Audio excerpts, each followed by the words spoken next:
This podcast is a member of the Voices of Wrestling Podcasting Network. Visit voicesofwrestling.com to hear the rest of our great podcasts, as well as show reviews, columns, opinions, and updates across the world of wrestling.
Welcome back, everybody, to Wrestling Omakase. It is episode number 171, and this week I am very pleased to be joined by a first-time guest, a Voices of Wrestling contributor. Hello, Jon Hernandez. John and John here.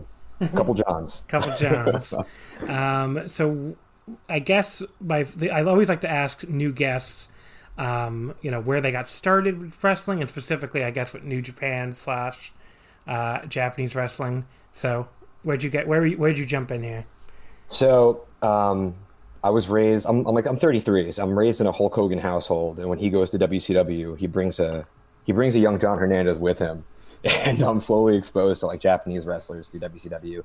But like I remember stuff like Liger as a kid, and not really making the connection to like Japan through people like Liger, just being like, that guy in the mask is cool. But what really starts to get me is where I really start to explore it is in the video games. And like, I don't remember if it was like No Mercy or SmackDown. If you went to make or edit characters, there was moves they didn't use. And there was like the Burning Hammer and like the Tiger Driver 91 where people are getting dropped right on their neck. And, you look around the internet and there's like in like the early 2000s, late 90s, and there's already like gatekeepers being like, I bet The Rock wouldn't take a Tiger Driver 91. I bet he wouldn't, like, actually. I don't think they're really wrong about that one. Yeah, I'm certain they would. So, it's like this fascinating thing I'm looking into, and I'm like grabbing PWI in the supermarket. So we're the exact same. We're almost the same age, and did we get into this at the exact same time? Because I drop out for a while. Okay. And I don't follow. So like I'm very aware of like the four pillars and like as much as I can find on the internet, but I drop out for a while. I was like touring a lot. I was in a touring band, and you meet a lot of people at like pop punk shows who are always talking about wrestling. So I always kind of knew what was going on, but I don't start following again regularly until like, what's the Daniel Bryan WrestleMania? Is it 30? 30 it should be. And then like a year or two after that, just from, the Kenny matches getting hyped. That's my dirty secret. The Kenny matches brought me into like avidly. Okay, like, you're a Wrestle Kingdom 11 guy, I guess. 11, right? Was 2017? Yeah. Yeah. I like before I knew like 2016, 2015, I kind of knew what was going on, but 2017, 16, I start like following avidly like I do now. And yeah, so it's like we talked about this last week, the jump in points, and you're kind of like another 11 guy. So yeah. But yeah, I was that's cool. I mean, pretty much, I guess we started getting into it at the same time. The difference is, I guess I was watching a lot of like the 2000 stuff, which you probably haven't seen. Yeah, like there's a stretch where like I kind of begin to know about Noah because people are showing me like Ring of Honor DVDs in like the mid 2000s. But to me back then, like Ring of Honor DVDs were like, it didn't feel like following wrestling. It felt like I was following like these weird DVDs that some guys picked up sometimes. But that's how I find out about like Kenta and Marufuji and stuff like that. Right. So we're here today to talk about the G1 Climax Night 5 and the All Japan Champion Carnival, I believe also Night 5. Yeah, Night 5. And the wrap up the Champion Carnival block. And boy, will that be a thing we'll be doing. I mean, I don't know what else to say about it. I have a lot of things to say about that Champion Carnival. Not a lot of them positive, honestly.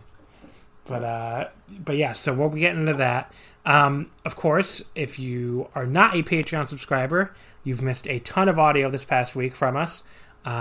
We had shows on Monday, Tuesday, Wednesday, and Thursday over on the Patreon. It's just been basically what we're doing this year, and I talked about it already last week and the last couple of weeks, versus previous years. It just lets us not have to do these giant catch-up shows every week, which I like a lot. I prefer doing only, like 2 to 3 shows per week on the free episodes versus having to do like, I don't know, there were weeks where we did like 6 of them in previous years during the G1, and obviously that was just for the G1. It would be even harder with the G1 and the Champion Carnival and the N1 going out at the same time. But yeah, this past week on the Patreon at patreon.com/Wrestling Omakase, we did the All Japan Champion Carnival Night 4 on Monday. We did Noah N1 Victory Night 3 on Tuesday. We did a Patreon exclusive full episode with longtime guest Thomas Fishback on Wednesday. That covered G1 Night 3 and the N1 doubleheader at Korakuen, which I'm calling nights 4 and 5. Some people call night 4 afternoon and evening, whatever, it doesn't matter. 3 shows is the important thing. And Thursday we did G1 Night 4, which is a show that I loved that other people hated.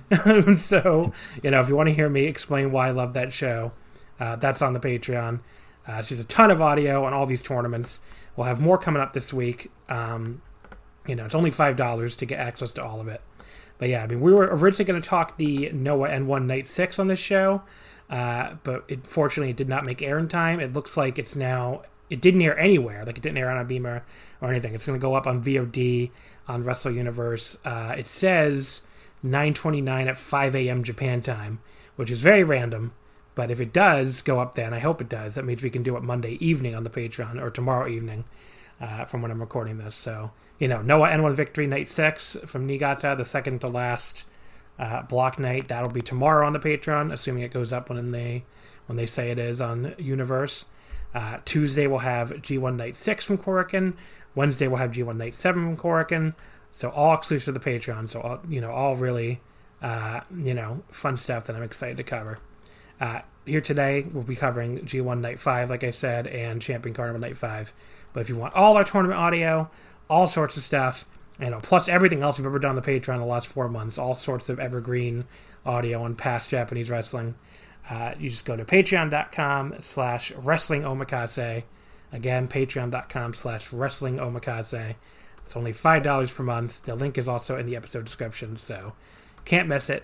But I hope you'll join us because we have so much stuff coming up, even through next month. The Champion Carnival Finals will be exclusively on the Patreon as well. So if you want to hear us wrap up the Champion Carnival, that will be on the Patreon. All right, so with the plug out of the way, let's start with the G1 here. This was Night 5 from the G1 from Kobe World Hall, the G1, the A block once again. Overall, I would call this a good show, bordering on very good. I'm not at like fucking blow away, best night the G1, destroys every other night like I know a lot of people are.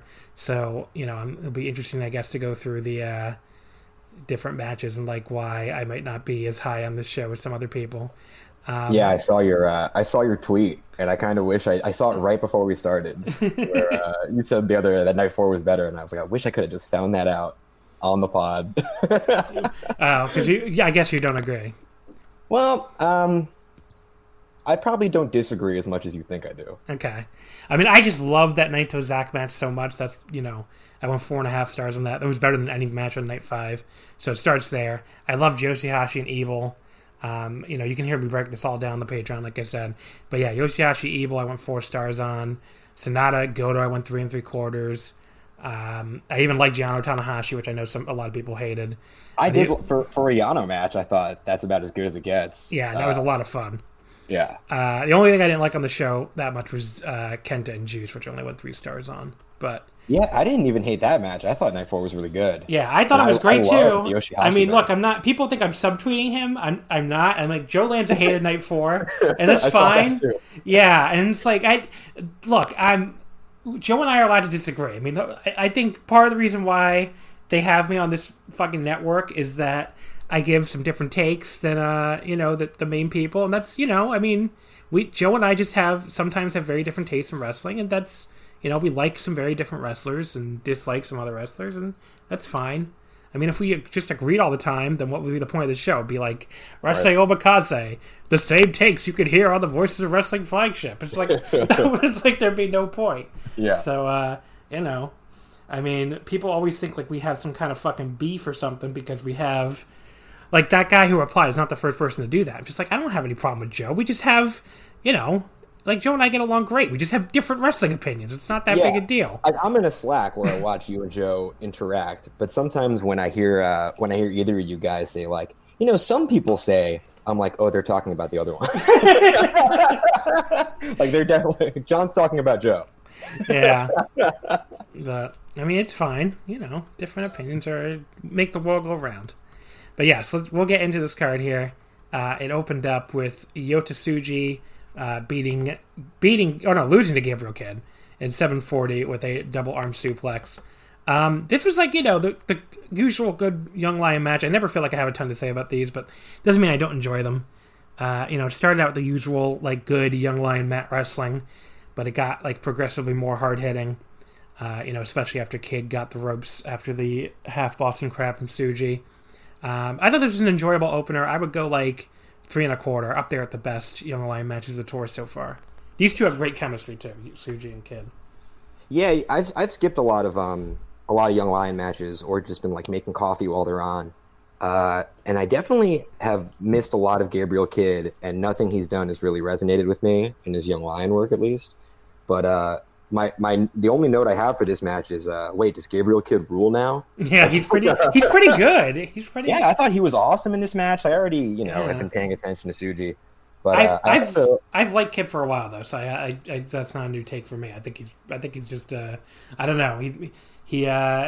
British wrestlers need to come to New Japan apparently because they almost all improve there. There might be one notable exception, but I don't know. Like Zach and Kidd both just look so much better in New Japan than they have elsewhere. Not that I saw a lot of Kidd before New Japan actually, but I think I had seen him once or twice and he never impressed me. So. Yeah, I mean, Gabriel Kidd's always been just like I couldn't tell you anything that happened in a match as soon as the final bell rang. But I thought this was great, and I definitely never seen Kidd win a match as a Young Lion. And that big double arm suplex is like a great Young Lion finisher. I thought that was killer. Yeah. I'd probably go like 2 3/4, 3. I don't know, okay. something kind to a Young Lion match. I went 3 1/4, so I liked it quite a bit, I guess. The next match, Taichi defeats Yujiro Takahashi in 11:03 with the Taichi style Gato clutch. I like that. It's called officially like a Taichi style Gato clutch. That moves Taichi to 3-0. He's going undefeated, folks. Here we go. He's a third of the way there. And meanwhile, poor Yujiro falls to 0-3. I actually had picked Yujiro in this match. I thought if he's going to upset anyone in this tournament, I thought like Taichi would be a great candidate. But like now, Taichi just beat him. So, it was very nice of Yujiro to wait until Taichi was done singing to attack him with his pimp stick. Like, he seriously just stood there forever. And I kept thinking, like, is he going to, he's a heel. Is he going to attack this man or something? He stood there and stood there and stood there. And the moment Taichi waved off the music, he attacked. It's like, he's a polite heel. A very polite heel. And I remember, like, while the entrance was wrapping up, I was like, this is a particularly inspired entrance from Taichi. It really got me on that one, and then Yujiro. Like the people who I feel like I repeat the same points about Taichi every week, so it's not really much of a point in saying it again. But like the people who think like, oh, Taichi's a big Carter, oh, Taichi's not a star. I'm like, it's one of these things where I'm just like, what are you watching? I don't really understand what you're watching at this point. So he takes a walk after Yujiro beats him up, but this turned out to be a trick. Because he once again grabbed the timekeeper's ring bell and attacked Yujiro with it as he came to get him. So turnabout is fair play there, I guess. Taichi was like choking Yujiro back in the ring, hit him with a hard soccer ball kick. After initially looking like Taichi would be the babyface of the match, I guess now we are supposed to feel bad for the Tokyo Pimp instead. which I thought was kind of funny. Like Yujiro, I mean, it definitely makes more sense for Yujiro to be the underdog babyface in the match at this point. I did feel like Taichi gave him a ton though. Like He I felt did. like during the match, I felt like Yujiro was going to win. So Taichi, basically what happened, he mentioned Naito when taunting Yujiro. I don't know exactly what he said. I didn't catch exactly what he said. Maybe it was something like Naito's a double champ and you're nothing or something. I don't know. But it really pissed Yujiro off. And it started like firing him up for a big comeback. And Yujiro's comeback was pretty awesome. I mean, I thought he looked as good as he has in this tournament so far. Taichi finally put a stop to it with like a nice high kick in the corner. Yujiro started biting Taichi, and the crowd applauded. Just thought it was kind of funny. They also applauded Taichi raking his eyes to get out of it too. So big supporters of heel tactics, I guess. And then the two of them just started fucking trading bombs on each other. Like Yujiro did this awesome Olympic slam. Taichi comes back with this awesome, dangerous backdrop suplex. He gets the axe bomber for a close 2 count. Taichi pulled off the pants just for the 10-minute call. Yujiro caught his super kick and lifted him right up into the Miami Shine. That ruled. And got a close 2.9 count. And this is where I just wrote this match rules. Yujiro goes for the pimp juice DET. Taichi pushes the ref, hits a low blow on Yujiro, and rolls him up with the Gato clutch for the pin. I really like that finish. It's like Taichi took Yujiro a little too lightly after he just beat... if you just beat Suzuki in the last match. Was hanging with... And Yujiro was like hanging with him really well. And he just said... Taichi decided to say, fuck this, and just decided to take the cheap way out and get the pin, because he's still a heel after all. I'm going 3.5 on this. I know people are going to say I'm biased because I love Taichi, but I just thought this match was a lot of fun. Thought it was Yujiro's best match of the tournament so far. And Yujiro, okay, he continues his streak of... Because this match blew away the Yujiro Okada match, and I don't even really... I'm not saying that in like a way that's even entirely Okada's fault, or like, the weird style he's working right now, because like Yujiro really does seem to try harder in these like very low matches with lower ranked guys than he tries when he's in there with top stars like Okada, and I really don't understand it at this point. But it's been a pattern going back years. I mean, like before, remember when he had like some actually pretty great matches with Beretta of all people? And it's like, he tried his hardest. I mean, Taichi's a lot higher now than Beretta was then. But like, the lower on the card Yujiro is, it feels like the harder he fucking tries. It is really amazing. Yeah, sometimes when Yujiro's in there with a bigger name, I feel like even he's resigned to the fact he's supposed to be getting squashed. Yeah. Yeah. And with someone like Taichi, I feel like he feels like he's allowed to be aggressive. Yeah. And I also thought in this match what was cool is how what kind of put them on even ground is that they were both just being assholes the whole time. Like all the clawing and the biting and like going for the eyes. I thought that was great. And like you said, Yujiro's comeback was awesome. When there's one part where they're doing like a nasty forearm exchange and he gets Taichi on his knees and he's like taunting Taichi to get up. And when Taichi gets up, he just flattens him again.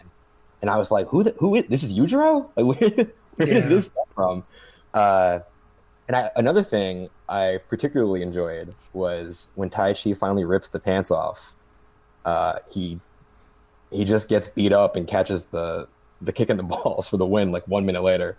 It's actually almost exactly 1 minute from when he rips the pants off to when he just says, "I'm out of here," and kicks him in the balls. Yeah. I gave it 3 stars, but just looking at what I gave other matches in the tournament, it probably deserved a 3.25. I actually like this a lot. I thought it was a great, first block match. I have to say, the people of Grapple, I'm convinced they did not actually watch the match and just saw the 2 names and put down 2 stars. A lot of the Grapple Raiders, so yeah, continue to be trash over at Grapple. The next match, Minoru Suzuki defeats Jeff Cobb in 9:24. They got style power driver. This one didn't really work for me that well. I mean, look, the best part of the match, I thought, was they did some really nice mat wrestling at the start, which is the kind of thing Cobb doesn't get to do often enough, even though he has a legit amateur background. We leave that a little too quick for my taste. I would have liked to see more of it. They fought to the floor. We got a count out tease. Cobb got back in at 16, and I did like that he didn't try to artificially draw it out to 20 when he was clearly back up and able to get in the ring. I hate when people do that.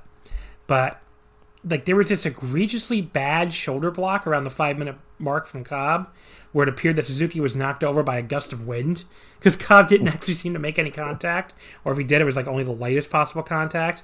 And that continued on throughout the match. Like Cobb, he had a pretty weak drop kick, hit this very weak clothesline after getting out of the gotch. So I don't know what was up with his offense this match. Maybe he was just afraid of hurting this 52-year-old man because he's so much larger. But I thought it definitely showed in a lot of his moves in this match. Yeah, I kind of felt the same way, and I was excited for this because I know people have generally been higher on Cobb this year than last year, but I've been like real high on Cobb. I thought I'm the only one in the world, I think, but I thought like Shingo Cobb was a 4-star match. I think maybe I just like Cobb a little more than some other people. Also, that gray in his beard really ups the ass kicking factor for me. It looks like a badass now with that gray in his beard. But in this, I really liked how it started. I like that it begins with him like missing an ankle pick and them grinning at each other, and that it plays into Cobb's background with the grappling in the beginning. But I really had higher hopes, and like you said, like I thought a lot of Cobb's striking seemed off. At one point when they were going back and forth with elbows in this match, like Suzuki's clobbering him, and it looked like he was barely brushing Suzuki's chin. And then I thought in last year's tournament, I thought Cobb was running out of gas a lot, and I was impressed with his first 2 matches this year. But this time I thought he looked kind of gassed when he was doing the gut wrench lifts. It just really felt like everything was going in super slow motion. And then, I don't know, this is also just like a general Suzuki complaint that might not be popular, but it always bugs me when he just grabs the sleeper for 1 quick second before he goes to the gotch. Yeah, it's like, what does that even do? I don't even understand what he's doing, and he does it twice in this match. And the second time, he does a cool thing where he, like, wrenches Cobb up from the ground when he does it. So at least that felt like he was, doing something that might hurt. But, this didn't get me the way either of them prior matches did. I think I went 3 on this. I went 2.5, so I liked it less than you. I mean, a very average match to me. Like, there's a 1.2 where Cobb, like, Cobb, he does the 2 rolling gut wrenches, like you said. Suzuki gets out of his grasp momentarily by going after the arm. I like that a lot as a counter. That was really cool. Yep. But then Cobb, like, hoists him back up almost into a tombstone position, but then he, like, keeps lifting him into a power slam position and, like, runs him into the corner and then hits the front power slam, like the Bulldog-style power slam. That spot just looks stupid to me because it's like you have the guy in a tombstone position. You could do a million moves from there that look that would be way more devastating than a fucking power slam. Like, why? I love that. He did. I don't know. Like, I get what you're saying. Like, you could have even just dropped him in the power slam from right where you were standing, rather than run him into a soft pad in the corner. I don't know. I just mean just do a fucking tombstone or something, or just fucking drop him on his head. Why you just continually? The crowd went off for that. Yeah, I don't know. I just didn't. I just thought it was kind of a stupid spot, but Yeah, I get that. But yeah, so 2.5. I just didn't feel like they worked well together, especially with Cobb feeling like he had to hold back or something. So it's going to happen, in a G1. You're going to have guys that just don't really work well together. But yeah, I didn't mention that Suzuki's now 2-1, and Cobb is now 1-2, which is about where I expect them both to be. Our next match, Kota Ibushi defeating Tomohiro Ishii in 15:41 with the Kamigoe. So Ibushi goes to 2-1, and Ishii is 0-3, still winless. Definitely about the worst start to the G1 he's had in forever, I think. That's why I always tell people who do these fucking 12 points for Ishii. It's like, no. Yeah. He gets 8 or 10 every year. I mean, that's what. Maybe this is finally the year he doesn't even get 8. But yeah, if you look, I remember when I did the preview, like, other than 1 year, I think, like maybe his very first year, he's gotten either 8 or 10 points every single year of the G1. So that's just where he ends up. But yeah, this was really awesome, and then also somehow mildly disappointing to me. Like, that just is the standard that these two have. Where, like, a 4.25 star match is like, that was a little disappointing. And it's like, well, I mean, these two are fucking so awesome that, like, I don't know, just the match of the night and a 4.25 star match comes out feeling a little disappointing. It's just the burden of high standards, I guess. The first thing I noted was it's kind of funny. They show Ishii posing with his never six-man title in his pre-match graphics, since I don't think he's come out with that belt once so far in this tournament. Not once, no. Yeah, Yoshihashi's the only guy coming out with it every time. So I have to, if not for Yoshihashi being one of the belt holders and that being the big deal of it, I would never remember who's holding this belt. It is so funny. I could usually remember when LIJ had them, but that's just because I'm a big LIJ fan. Otherwise, like when LIJ doesn't have them, I could never remember. It's like okay, Makabe, Taguchi, and Yano. Sure, I guess it's like whatever. If you put a gun to my head and asked me to name 2 of the last 10 teams who held that, you got to pull the trigger, man. Like I won't waste your time. I could do 2 of the 10. Like Makabe, Yano, Taguchi. I just named one of them, and then. That Shingo Evil Bushi team that had to vacate them. So there you go. There's 2 of the last. I think those are the last 2 actually. Well, you get to live. Thank you. Good news, yeah. So yes, the early portion of the match, exactly what you would expect. Both guys hitting each other very hard. Ishii gets the edge, keeps kicking at an increasingly pissed off looking Ibushi while he's down. Ibushi and Ishii, they trade kicks and chops. Ibushi, gets the better of that. He staggers Ishii backward, and now it's him kicking at Ishii while he's down. Both guys at one point just start kicking and slapping each other while they're both on the mat, which is kind of funny. It's like, I don't know, they're so pissed at each other, they're still hitting at each other while they're both recovering. They stand back up, they keep trading slaps, and Ishii seems to eventually kind of win that, but then Kota just comes back with this big open hand palm strike that puts Ishii down. That did look pretty awesome. We got the 10-minute call. Ishii fires back with his chops to the throat. He pushes Marty Asami down because he's fucking had it here. Hits this big lariat on Kota in the corner, but Ibushi no-sells it and comes out of the corner with a smirk on his face. He then punches Ishii right in the throat, which is like, oh my god. Just an incredible spot there. And then he follows up with a high kick and the last ride powerbomb for a 2 count. Ishii comes back with an enzigiri. He also catches Ibushi on a standing Rana attempt and just drops him straight down with an impromptu powerbomb. That looked pretty cool. And then destroys Ibushi with a huge lariat for a 2 count. Ibushi hits a very kind of weak-looking standing knee to Ishii that I was worried was the setup for the finish. But Ishii counters the Kamigoye with this giant headbutt, this rising headbutt. That looked awesome. That part, I actually... The knee looked kind of weird, but... my thing with the Kamigoye is it needs such you don't buy it unless the setup is tremendous, unless the other guy's dead. And he went into that attempt reversing out of a brainbuster, and I thought I knew it wasn't going to happen, but part of me was the way he set this up, where he twisted the arm, lifted his knee up, and got him in position for the Kamigoye that fast. I was like, if the match ends right now, I'm totally fine with it, just for the way he set that up. He got somehow made an out of nowhere Kamigoye happen. Yeah, that was pretty cool. I got reversed. Ishii went for the brainbuster. Ibushi dropped down behind him, went for another high kick, but Ishii hit a lariat on the leg to knock it away. That was awesome. But Ibushi immediately answered with a flipping back kick. Ishii then I don't know, he grabbed Ibushi for a lariat maybe I took this note wrong, but it was something where it could have looked a lot cleaner. And then he went for the brainbuster again before Ibushi countered with a big front suplex. So it was a cool sequence except for the spot where Ishii caught an Ibushi lariat. That's what he did, going for the brainbuster, and it looked pretty awkward. So, just like my description of it was. Ibushi then went for the Bama-Ye. Ishii hit a counter lariat, which Ibushi takes another gigantic flip bump for. They trade more blows, some more straight right hands. Ibushi hits yet another high kick. There's one more awkward spot in a Kamigoye counter where it looks like at least one of them lost track of what they were doing, but they immediately keep going into another Bama-Ye from Ibushi for a 2 count. Just as we get the 15-minute call. Ibushi goes for the Kamigoye again.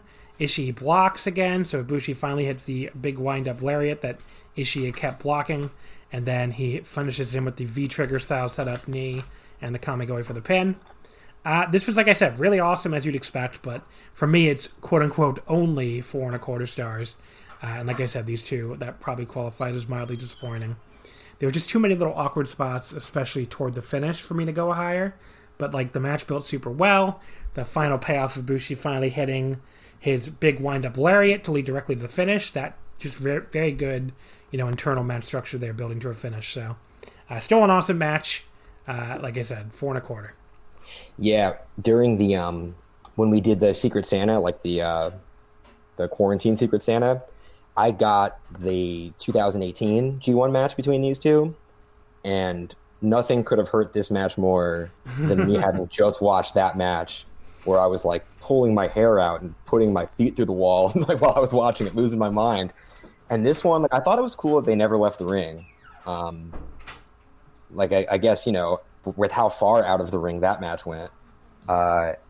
But as in the beginning, it's funny. I was like, they're not going to have anywhere to go from this, which I never say about wrestling matches. I love when they just blast me with moves. And my notes actually say, like, opening Matrix fight sequence is a bit much. But they found somewhere to go, because I thought, like, the closing sequence was great. I also, Ibushi's big thigh is very resonant for those thigh slaps, because I thought Ishii was going to have brain damage. He got kneed in the head so many times. And I've been watching people slap their thigh for knees for years now, but I was cringing the whole time. I was like, this man is dead. Leave him be. And yeah, like you said, like, the finish I thought was great. The clothesline where Ishii just perfectly, like, rolls back onto his feet in time for the bicycle knee. In my notes, I have V-trigger and then parentheses, don't call it a V-trigger on the show. Well, I made the connection immediately. Yeah, once you said it, I was like, okay, green light. And then, yeah, the Kamigoi, I thought it was great. Like, same deal, 4.25, but the only reason that feels like a bummer is because I just watched the 2018 match like 2 months ago. Yeah. It's just, it couldn't live up to that one, but I mean, what are you going to do? They don't have a real crowd, for one. So, yeah. I mean, it's hard to live up to anything, I guess. The next match, Shingo Takagi defeating Will Ospreay in 22:03 with the Last of the Dragon. That's Shingo's first win, so he's now 1-2. Ospreay drops to 2-1. As I said last week, I'm not going to keep doing the Ospreay spiel every week, so we're not going to do it here. If you're choosing not to watch his matches or rate them or whatever, I respect that decision, and I might even agree with you if I didn't have to do this show, but I do have to do this show, so it should not be taken as a as a endorsement of Will Ospreay as a person. I will say this for Ospreay: he's really leaning into being as much of an annoying dickhead as possible. Even just from, like, the opening bell, he just keeps taunting Shingo to the point where you just want the dragon to kill this shithead. So I don't know, if that makes it more tolerable for people, that I think he is turning heel, and you're not supposed to like him. I don't know if it does, or if it matters for a lot of people or not, but it better be leading to an actual heel turn, because, like, he is an annoying shithead, and, like, it definitely does not make you want to cheer him. So even putting everything else aside, which I know is very difficult. But so yeah, the sequence at the start, sort of like very silly shit that, like, people who are not me probably love a lot. But, like, when Shingo, like, ducks the last kick and Will just sort of stops, it kind of makes no sense. It's just like, okay, like, why did they just stop? You could have, like, the big striking exchange where they were dodging everything. Yeah, because, like, at the very end where Will does that last kick and Shingo dodges, and Will just stops. It's like, you're behind him and he has his back turned to you. Just fucking hit him. Like, why? When Shingo, like, ran away into the corner and got away from it?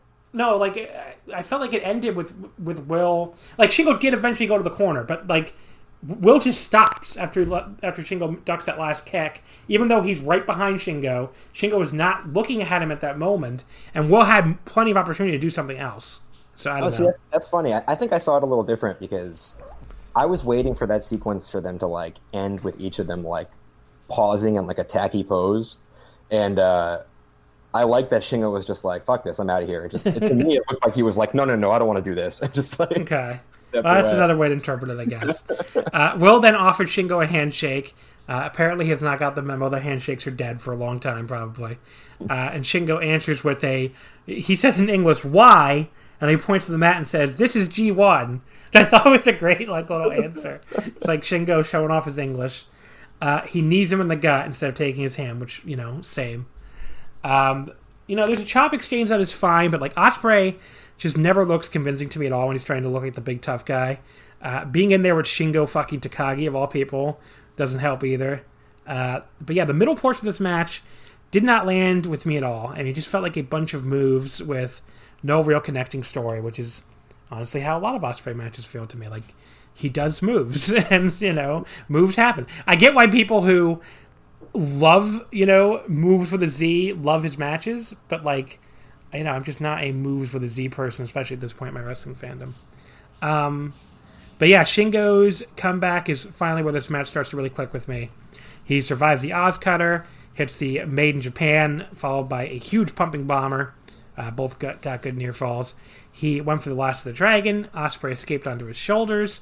Shingo just drops him off, which I like that. Like, Shingo's like, I'm not gonna wait for you to do a move on me. Just get the fuck off my shoulders, because Will hadn't done anything to him to actually, make him weak or whatever to want to hold him up there. I guess Shingo, like I said, just drops him, but Will hits a crooked super kick when he goes to run away again, which is one of the few times that crooked kick looked actually pretty cool. Hits a reverse Rana. Shingo counters a roaring elbow with a headbutt. That actually looked kind of goofy to me. And both of them went down. And then the closing stretch, does have some really great action.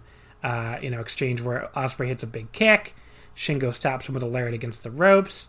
Ospreay hits him with an awesome standing Spanish fly. Shingo turns that pinfall attempt, though, right into a crucifix hole counter for a near fall. I love that. That counter was really cool. And again, made sense because really, Shingo had done almost all the big moves before that, so it makes sense that he was still able to counter him there.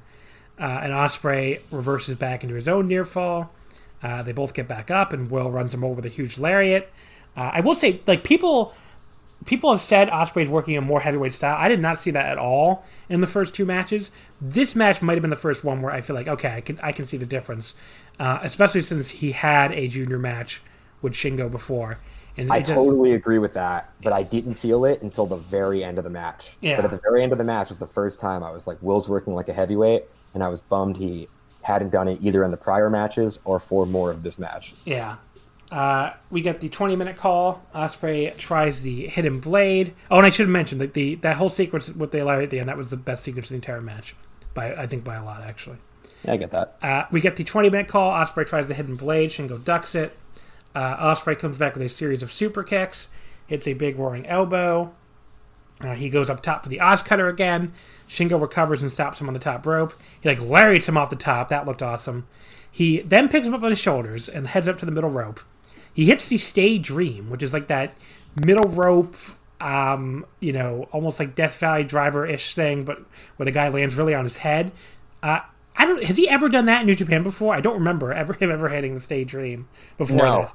So if he busted that out for the first time in Kobe, the city where obviously Dragon Gate is based and where he's wrestled in this building so many times, that is awesome. I love that. To me. Yeah. Yeah.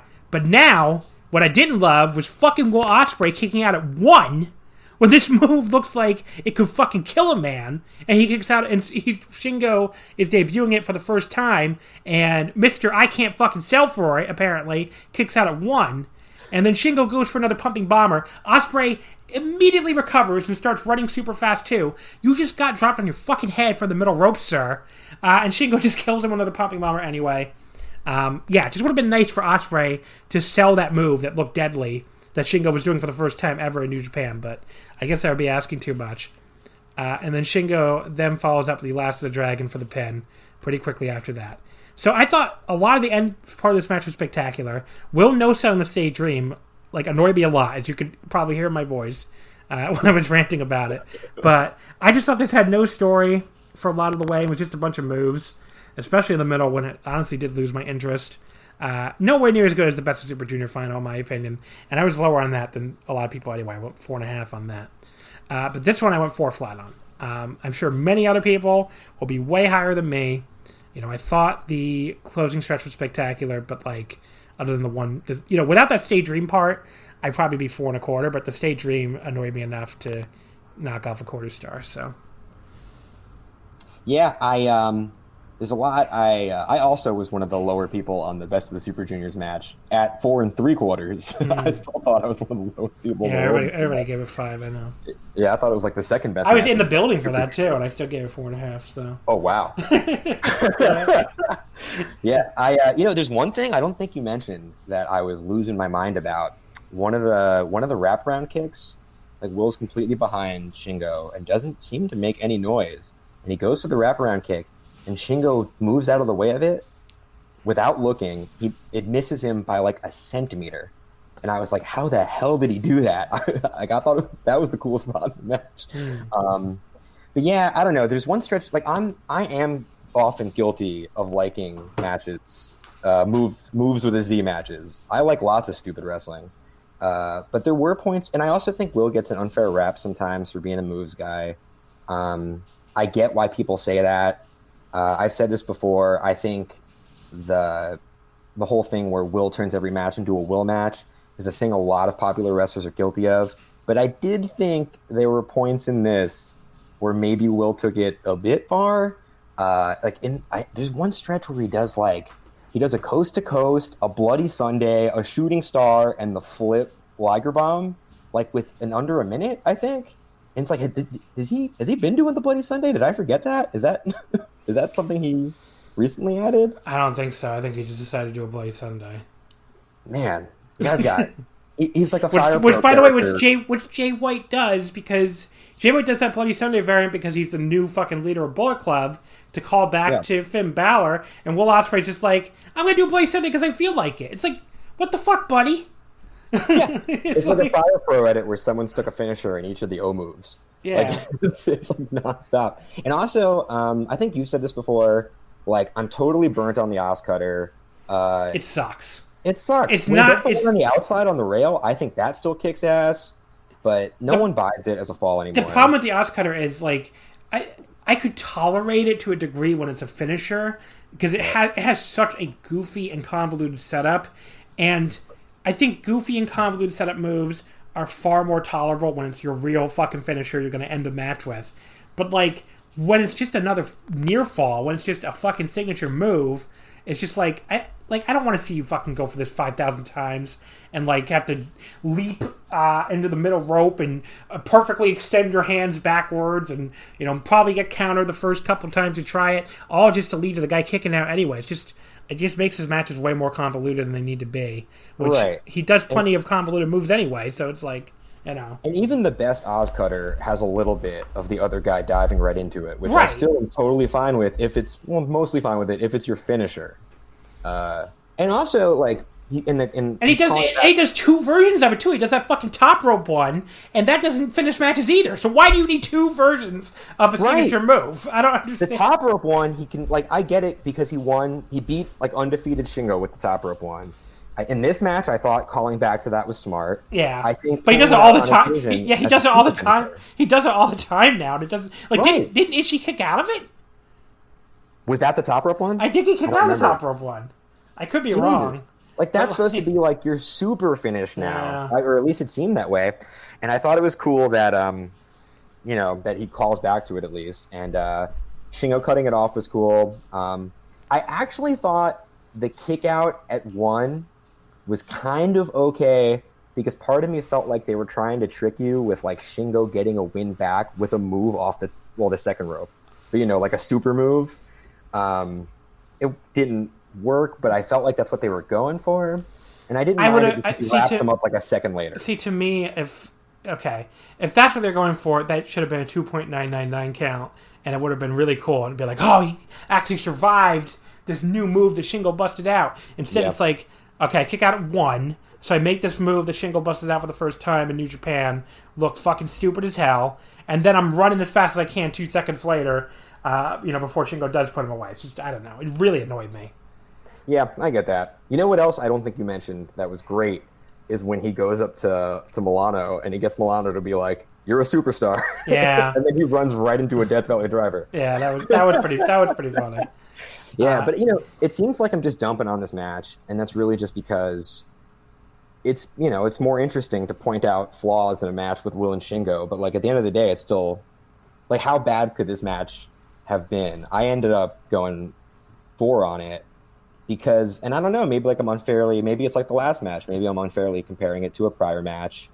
Maybe I just set a bar too high, but like, and also like I said earlier, when they start wailing on each other at the end, I was like, why can't Will just do a little more of this? Like, why can't he play the heavyweight he's tweeting about himself being? Yeah. And that, like, towards the end, I was like, this rules. Like, that's what I wanted.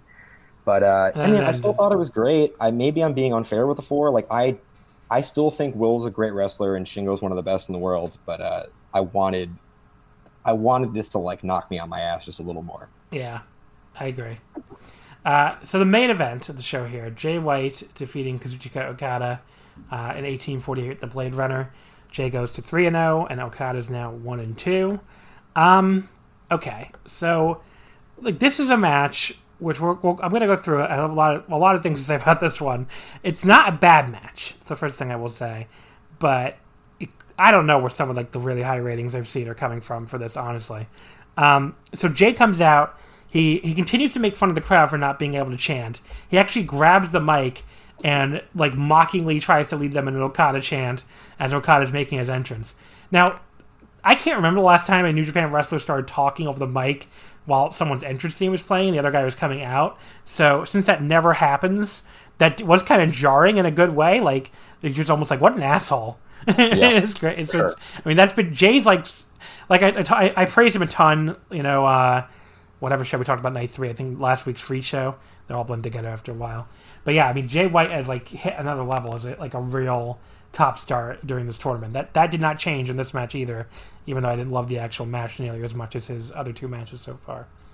There was also like this funny moment where Jay and Gato did their big 2 sweet ritual in front of him, and Okada had this funny look on his face like, okay. Like he didn't give a shit, which I thought was kind of funny. I also liked how when Okada was standing on the turnbuckle doing the pose for the crowd, Jay keeps like slinking up behind him like he's gonna attack him, and he doesn't end up doing it, but he just keeps acting like he's gonna hit him. I thought that was funny too. I just think Jay's been such a great asshole heel this whole time, and I think he's like really gotten like a even better grasp on it than he had before the pandemic. Yeah, I totally agree. So Jay starts off by stalling immediately. He starts mocking Okada's like Okada clap and stomp to make up for the lack of chant. He like at one point does the fucking Macarena or something. So good when he's clapping under his legs and stuff. Yeah, and it like ends with up yours. It was so great. White like gets in the ring, only to bail again right away when Okada backs him up to the ropes. Okada begins an unfortunate trend for this match where he goes after Gato for no reason like an absolute moron.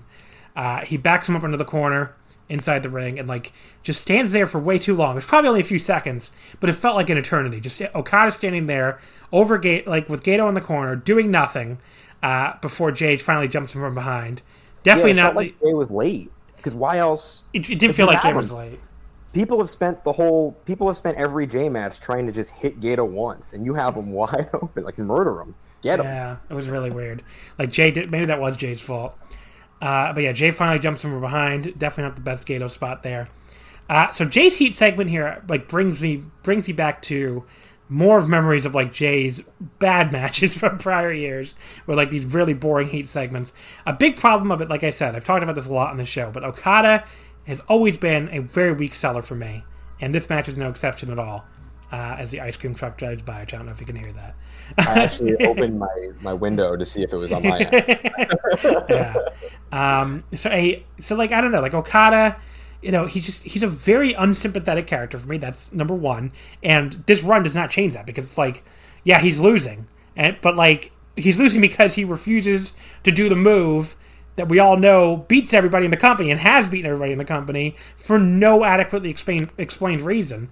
So it's like, how sympathetic can I feel for the guy? It's like, just do your fucking move, buddy. What do you, like, what am I supposed to feel bad that you're giving yourself a giant handicap and losing as a result?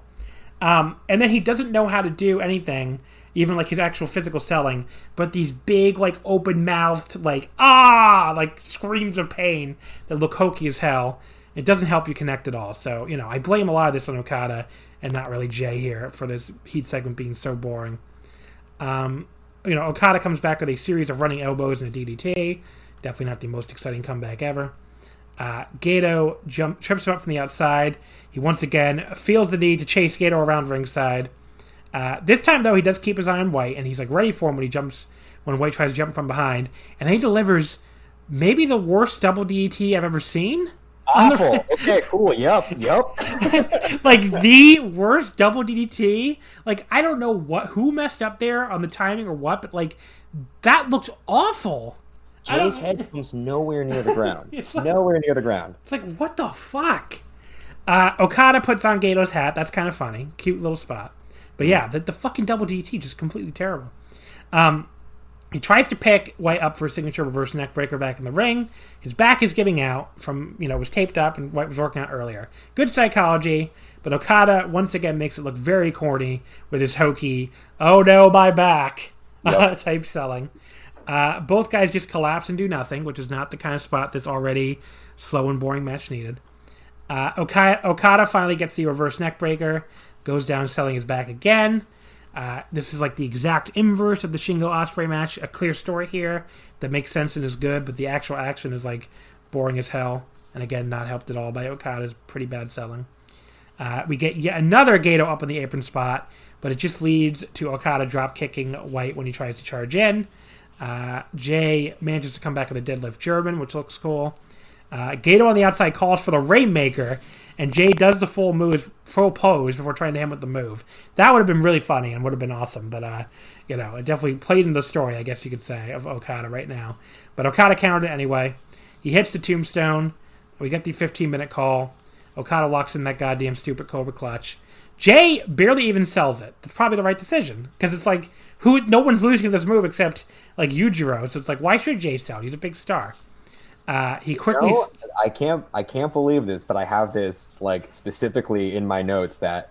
So this could just be me being a victim of reading too much about reading all these takes about like what Okada's doing has been exhausting. But when he goes for the Cobra Clutch the very first one, it seemed like this probably wasn't happening. It was probably just another crappy Cobra Clutch, but it seemed like he got like a tighter grip on it and had like his hands connected more, and it seemed like he was wrenching it in more. And it seemed like Jay was like deliberately. I have it here, like Jay selling if it seems more deliberate is like a little note I have in my notepad here. I did not notice that at all, so I guess we did. Honestly, I'm probably just looking for anything with this Cobra Clutch because everyone made me feel like I'm missing something. Yeah, I don't know. But yeah, so Jay scoots his way over the ropes quickly to force a break. We get a nice little counter sequence. It ends with White hitting that awesome standing Uranage he does. That's like spinning standing Uranage. And this is where the match did get good, finally. So this part was good. That whole counter sequence was good. But then the next reversal sequence is honestly kind of awkward because Okada fights his way out of the Regal Plex. He lifts White into a tombstone. White turns into his own tombstone, but then very awkwardly drops him down into the Blade Runner position, almost like he was being gentle with him or something. It was very weird.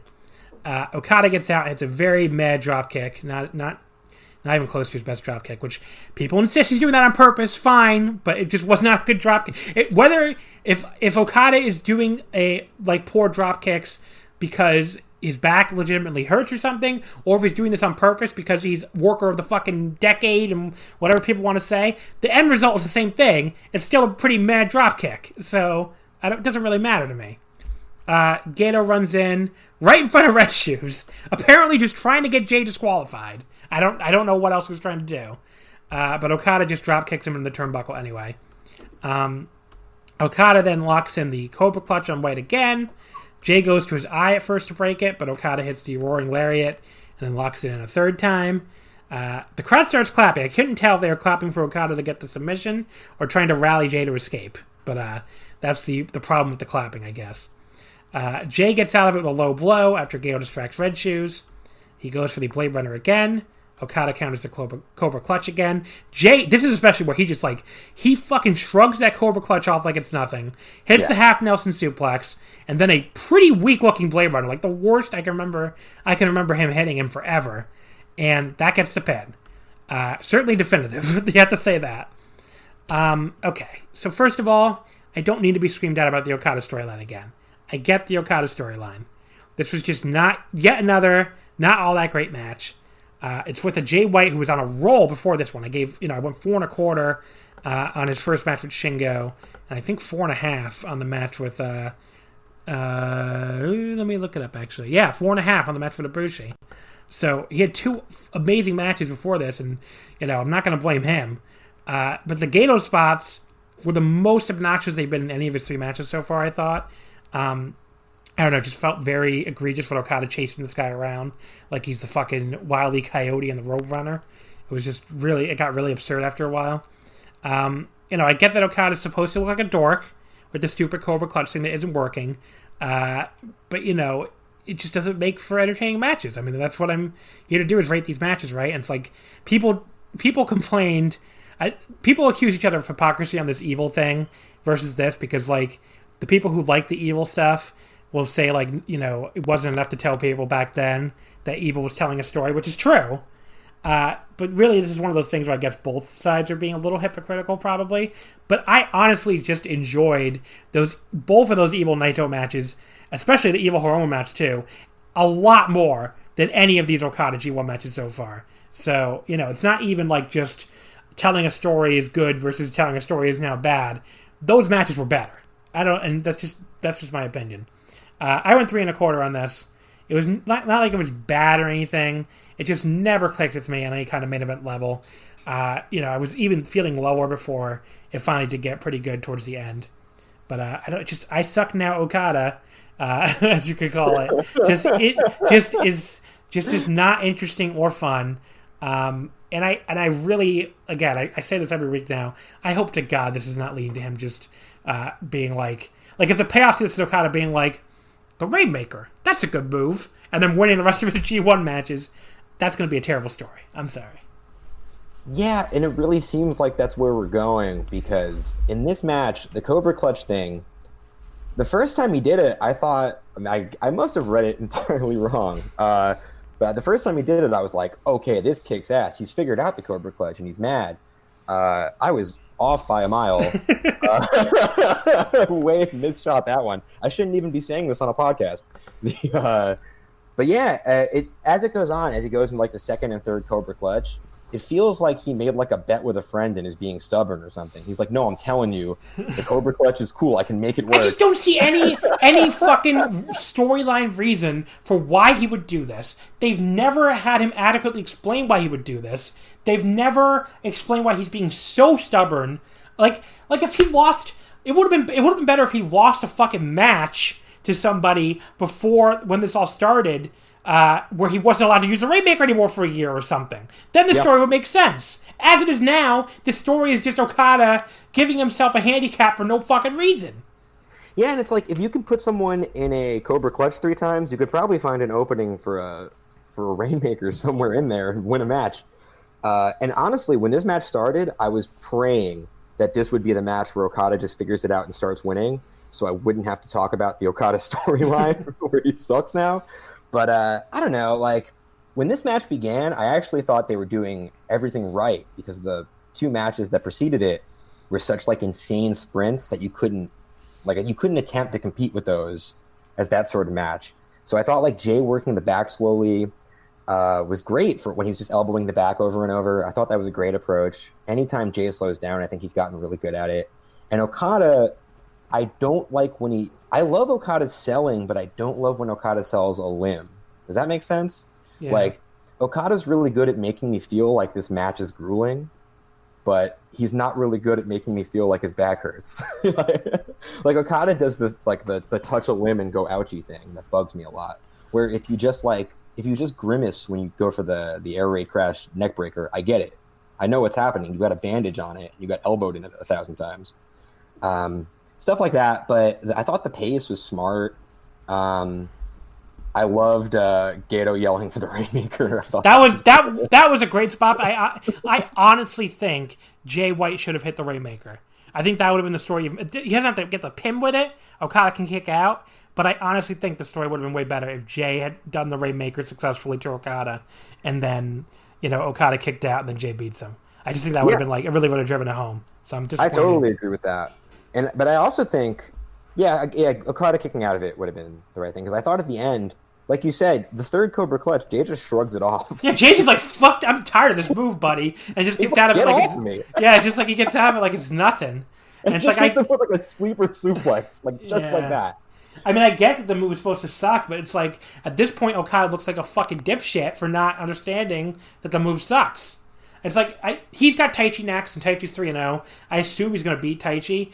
He better beat Taichi by remembering that the Rainmaker's a good move. He better not beat Taichi with that fucking Cobra Clutch. I'll be actually kind of pissed if he beats Taichi with that fucking Cobra Clutch. Yeah, they've buried the Cobra Clutch so much that you can't... Like, it shouldn't beat anybody except Yujiro. Like, it should not beat one half of the tag team champions who just beat Minoru Suzuki. Like, it should not beat him. So, it just... Yeah, but I'm worried because he's got to win, right? He's got to win. He's already lost 3. Yeah, he's already lost twice, and, Taichi's 3-0, so he's going to have to win that match. But he beat Yujiro. Yujiro, that's right. He beat the only man this entire tournament that I would feel comfortable tapping out to that fucking move. At this point, if Yujiro taking the Cobra Clutch, I love it so much. If Yoshihashi was in the A block, I'd say Yoshihashi is now too good to lose that fucking Cobra Clutch. That's the point of with this. As of show 4, Yoshihashi is way too good for the Cobra Clutch. Yeah. Yeah, I went. But I did again. Like I like this match more than I'm probably making it sound like. It's just more fun to talk about the Cobra Clutch. So, well, what did you give it? I gave it 3.5. But honestly, like I spent a lot of this match veering higher. It's just as it went on, I was like, the third Cobra Clutch. I was like, I get it. The move sucks, Yeah. And like the ramp DDT was awful and not hitting Gato. All the Gato stuff was a little much, and like Gato just getting in the ring like that. So I always try to explain, like, I don't dislike the evil matches because I don't like interference. I love interference. I love big dumb, like, I love dumb American wrestling matches with interference. I like New Japan matches with interference. I just don't like how often, there's just interference, like, right there standing in the ring. You know what I mean? Yeah, the one in front of Red Shoes was so fucking stupid. It's like, what was Gato trying to do other than almost get disqualified? Yeah, that just kind of bugged me. It was enough at that point. But very rarely, like, Gato hasn't really bugged me at all in this tournament, other than maybe that. This is the first match where it bugged me out of the 3. Yeah, like, I was veering in 4 territory, but then just by the time it ended, I just didn't feel... Yeah. Some of my goodwill had been sapped out, but I did think it was a good match that, like, a couple things different, I still would have dug it a lot. So there you go. That's the end of the show. Like I said, 2 4-star matches, 4 and 4 1/4. So obviously it was a really good show. I just don't. I liked Night 4 better. That's my take. I had a 4.5 and a 4. I liked Sonata Goto as like a 3 3/4 star match more than the third best match on this show. And I dug that show a lot more. So that's my. People are gonna think I'm trolling with that take probably, but that's my honest take. That I like. I didn't like Naito Zach as much as you did. I love that. I love that match. There were other people who went like 4.5 on it too. So I know JoJo. And I get it. I think I was 3 3/4. I might have been 3.5. I don't know. Okay. But I love both guys. But the Yoshihashi Evil match. That was awesome. And what's it? The other... Sonata Goto? It might have been Sonata Goto. There was something else I liked a lot on it. Tanahashi Yano? I don't know. No, it wasn't Tanahashi Yano. Well, it had to be Sonata Goto, because I don't think you liked... Did you like Juice Kenta? Because I didn't think that was that great. Juice Kenta? No. I guess I must be... Sonata Goto was really good. 3 3/4 in Sonata Goto. Yeah, that's what I went on too. That was a really good match. So yeah, it was a really good show. I just didn't like the main event as much as you did. Yeah, the main event I thought the main event was incredible. Okay, so the A block standings after 3 events for them. Taichi and Jay White tie for first, both with 6 points. Right below them, tied for third, you have Kota Ibushi, Will Ospreay, and Minoru Suzuki, all with 4 points. Below them, you have Jeff Cobb, Okada, and Shingo, all tied with 2 points. And bringing up the rear, Ishii and Yujiro, both with 0 points. So Ishii will probably start getting some wins. Yujiro will probably not. So we got 5 nights in here. I have a top 10 matches already because there's been a lot of stuff in this tournament I have really liked. And I know you made a top 10 too before we started. So we'll go through them match by match here. 10th place, I have Taichi versus Jeff Cobb from night 1. I went 3 3/4. It's my favorite of the 3 3/4 star matches so far. 10th, I've got Okada Ibushi that I actually went 3 3/4 on. 9th place, I have Ospreay versus Shingo from this show we just talked about. I went 4 stars on it. 9th, I've got Naito ZSJ at 3 3/4. 8th place, I have Yoshihashi versus Evil from night 4, also 4 stars. 8th place, I'm the only person in the world who has Shingo and Jeff Cobb at 4 stars. Yeah, seriously. 7th place, I don't think I'm quite the only person in the world with this at 4, but I'm definitely tied with other people as the high person. I have Taichi versus Suzuki from night 3 at 4 stars. At 7th, right? I've got Jay and Shingo at 4 stars in 7th. 6th place, Ibushi versus Ishii from this show we talked about at 4.25. 6th, I've got, and again, this is why I'm so glad we went for 10 and not 5. Evil and Yoshihashi at 4 stars. 5th place for me, I have Jay White and Shingo from night 1 at 4.25. 5th place, I've got Will and Shingo from the show. 4th place, I have Suzuki versus Ishii from night 1, also 4.25. 4th place, I also have Suzuki and Ishii at 4.25. 3rd place, Ibushi versus Jay White from night 3 at 4.5. 3rd place, I've got Ibushi and Ishii from this show at 4.25. 2nd place, I have Naito and Zack from night 4 at 4.5. 2nd place, I've got Jay and Ibushi at 4.25. And then 1st place, Naito versus Tanahashi from night 2, 4.75 stars. Same, Naito Tanahashi 4.75. There you go. All right, so the next show is back to the B block. This will be on the Omakase Patreon. So again, patreon.com/Wrestling Omakase. I will give my full review of the show. It's from Korakuen Hall, like I said, a B block show. Opens up with Yuya Uemura versus Gabriel Kidd. Then we have Yoshihashi versus Sonata, both still sitting at 0 points. I would assume Sonata gets on the board there, but who knows, I guess. Zack Sabre Jr. versus Kenta, both are at 2 points. Tanahashi versus Juice. Tanahashi, again, also at 0 points. Juice sitting there with 2-0 so far, so again, I assume Tanahashi gets on the board, but who knows. The semi-main event, a weird choice here. Toru Yano, who's 2-0, versus Evil at 1-1. That's the semi-main? That's the semi-main. I guess they're going to do some stuff there. But very interesting. I assume Evil's going to win that and end the Yano undefeated streak, but who knows. And the main event, I am probably among the most pumped people on earth for this match. Tetsuya Naito, still 2-0, versus Goto at 1-1. I love Naito-Goto matches, other than, there was 1 year in the G1 where they weirdly took the night off. They both took that night off, and you could tell, I think it was 2018. But last year, they were right back to being awesome. I was probably higher on that match than anyone else on earth. I went 4.5 on it. That's funny. I was just going to specifically say that I really like the 18 one. Oh, okay. Well, I didn't like the 18. I just like all of them. The last year, the one, it was also a cork, and I love that match. So I'm excited as hell for this one. They have such great history. Goto was one of Naito's first big feuds after the LIJ turn. They had a Tokyo Dome match that's really underrated. They had a great match in the New Japan Cup Finals that year in 2016. And they just, they have a lot of history together. I'm really excited for this one. But overall, I mean, I think it's a really one of those cards that I think people are sleeping on because of Yano Evil in the semi-main looks kind of stupid. But Yoshihashi Sonata, the way both those guys have been so far, I would be surprised if that was anything less than a good match. Zack and Kenta had a low-key banger last year in the G1, and they had this weird Noah history that Zack even brought up in their promos last time. So it'll be interesting to see if they work in any different now that Kenta's a heel and he was a babyface last year in the G1, obviously. But yeah, I'm excited to see that again, and I think Tanahashi and Juice will have a really good match. So yeah, the B block's full of guys that I'm never excited about a Juice match, and I'm usually pleasantly surprised. The B block in general has just been punching above where it looks like it's going to, and it's funny because sometimes I look at these A block shows and I go, "Oh, that was kind of a letdown," and then I look and I gave three matches 4 stars. Yeah. But I just expect so much out of the A, and the B's just been a pleasant surprise every time. Yeah, the B's been a lot of fun. I think it's been better than the A block so far, but I get that's a hot take to people. But yeah, there's the G1 Climax. Like I said, we'll be continuing this week on the Patreon. Next week on the free show, we'll have another review as well, but both the Korakuens will be on the Patreon this week, so Tuesday and Wednesday. Moving over now to the Champion Carnival. Oh boy. Night 5 from Kanagawa on September 26th. I don't even know where to start with this show. This show fucking sucked. Just like this tournament has fucking sucked.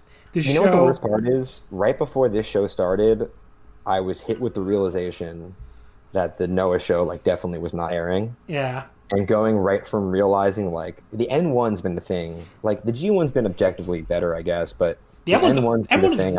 Yeah, the M1 has ruled. Yeah, the N1's been awesome. And I was so excited to talk about the N1. And right after I find out that that show isn't airing till the 29th, then I start watching this one. Yeah. I mean, we can briefly touch on the M1 if you want. I mean, it's just been a great fucking tournament from start to finish. I loved it. And it's made the Champion Carnival look even more like clown-like because it's running at the same time. I mean, look, the Champion Carnival in past years has been really good. I've liked it a lot. I don't think it's been as good as the G1 each year, but it's the gap has been like a little closer. This year, the gap is like fucking enormous. Like the G1's in the heavens and the Champion Carnival is, in the core of the earth.